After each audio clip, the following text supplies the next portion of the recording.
Hello everyone, I'm Paul and this is problem 1320. Minimum distance to type a word using 2 fingers. This is a reasonably hard problem and the key to solve it is dynamic programming. So let's start. We have a keyboard for uppercase letters only. This has 6 columns and 5 rows.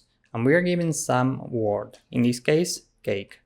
Our job is to type this word in this keyboard using only 2 fingers and minimizing the total distance between characters. Here we have the math to get the distance between characters every time. We basically need to consider something called Manhattan distance. If you don't know what this is, we need to take the absolute difference between the x coordinates plus the absolute difference between the y coordinates of the 2 characters. So if we type A with 1 finger and then we type C with the same finger, the distance in this case is 2. If we type A with 1 finger and then we type I with the same finger, the distance is 1, 2, 3. Okay? So we need to type cake. Let's say that we use only 1 finger. Here it says that the initial distance for a finger that's free is 0. So first we have C, we can use finger number 1, the distance is 0, so the result right now is 0. Then we have to type A, if we use the same finger, the distance is 2, so the result is 0 plus 2. Then we have to type K, if we use the same finger, we go from A to K, and the distance is 1, 2, 3, 4, 5. So we do 0 plus 2 plus 5.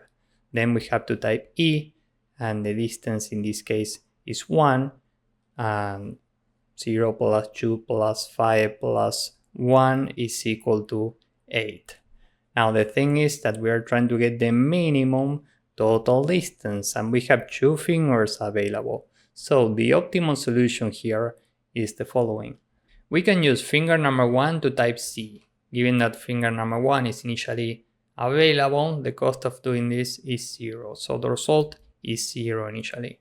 Then we can use the exact same finger to type A. The distance between these 2 characters is 2, so the result right now is 2. Next, we can use finger number 2 to type K, so we are here. And given that this finger was available, the cost of doing this is 0. The result stays at 2. Then we can use finger number 2 to type E. The distance here is 1, so we need to add 1 to the result, and this is 3. And 3 happens to be the minimum total distance to type cake using 2 fingers. So this is the result.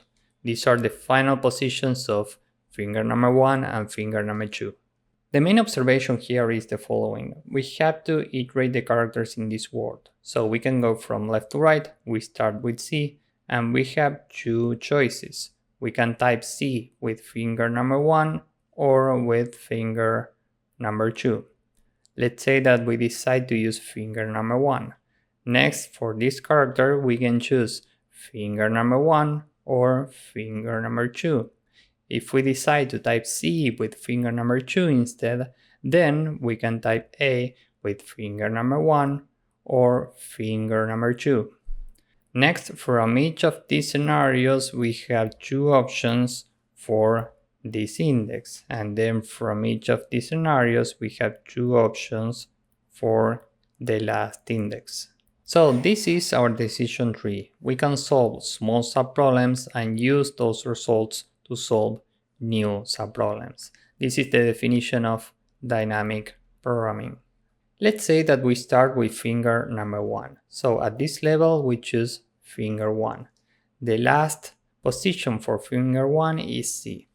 Next, we are at this index, so we have these 2 options, and let's say that we choose finger 1 again. So finger 1 should be here next. The distance between these 2 characters is 2. Now, in order to get the distance, we need to get the coordinates, because remember that we get the Manhattan distance by taking the absolute difference between the x coordinates plus the absolute difference between the y coordinates. So how do we get the coordinates of C and A? First, we'll say that A corresponds to position 0. B corresponds to 1, C corresponds to 2, D is 3, E is 4, and so on. So now we know that C corresponds to position number 2, but we need the coordinates. Why? Well, because once again we need to get Manhattan distances. So we need to work with coordinates. How do we go from 2 to the coordinates? Row 0, column 2. Well, for row, we can take the current position divided the amount of columns. And here the number of columns is fixed. So we do 2 divided 6 columns. And we need to round down these values, so we do 2 divided by 6 using this division, and the result is 0. We are looking at row number 0. And how do we get the current column? Well, we can take the current position 2 modulo the number of columns. This is 6 columns, and 2 modulo 6 is equal to 2. So once again, we start from C, and we are keeping track of the last positions for finger 1 and finger 2. The last position for finger 1 is -1, -1, and we start from C.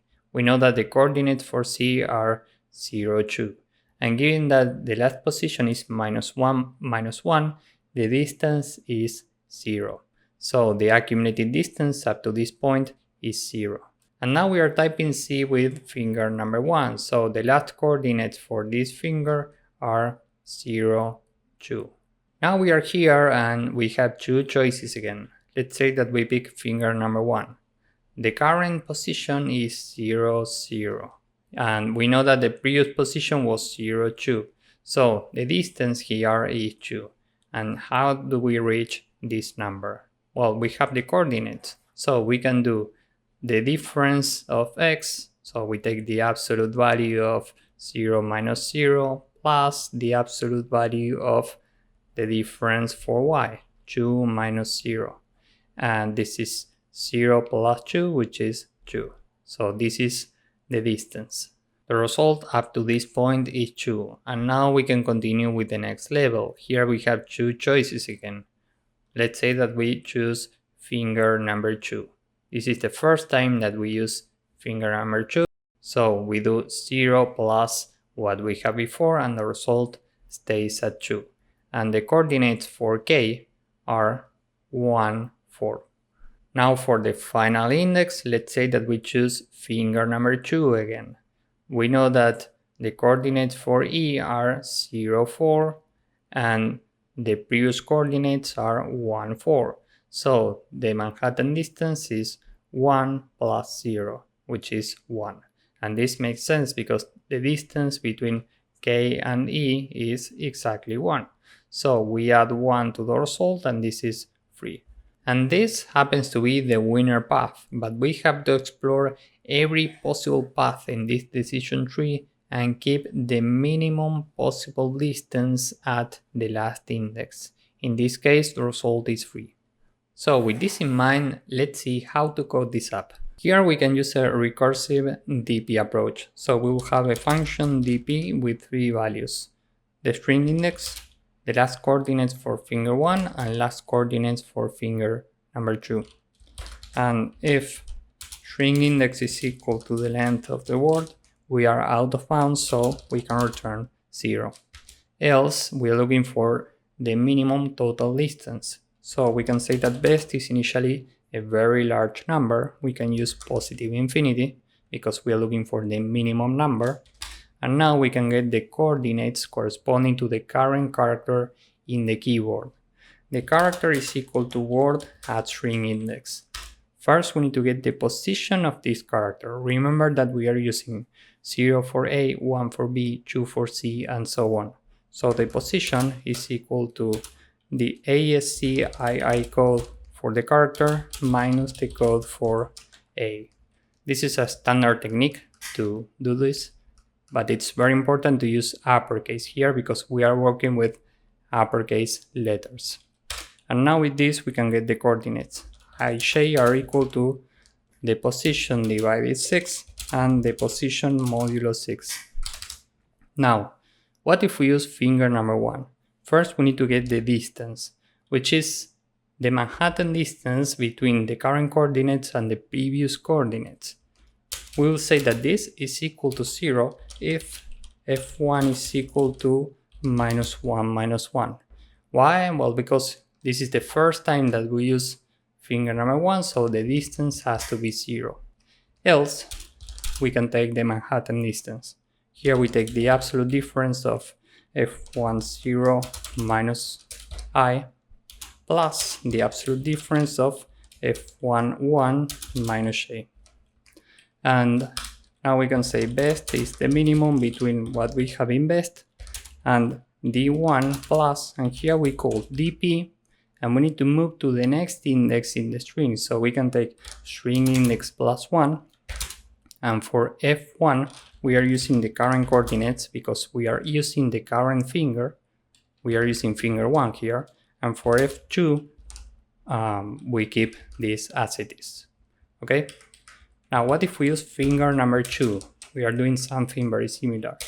This is distance number 2, this is finger 2, finger 2, finger 2, and here we take the best among the current value and d2 plus, this is the same, and here we keep finger 1, and here instead of finger 2 we take the current coordinates because we are using finger 2 right now. And finally, after all of this, we can return best. Now we can go down here and call dp. We start from index 0 in the string. The initial value for finger number 1 is minus 1 minus 1. The initial value for finger 2 is minus 1 minus 1. And we want to return the result of this call. I'm missing something very important here, which is that we need to cache every unique state of string index, last coordinates for finger 1 and last coordinates for finger 2, because we can have repeated states and we don't want to do repeated work. So now this should work. As you can see, this works and it's efficient. Here the complexity is big O of n times 26 possible letters.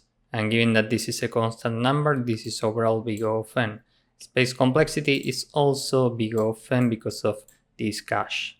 So if you found this useful, please drop a like, subscribe, and see you in the next one. Bye bye.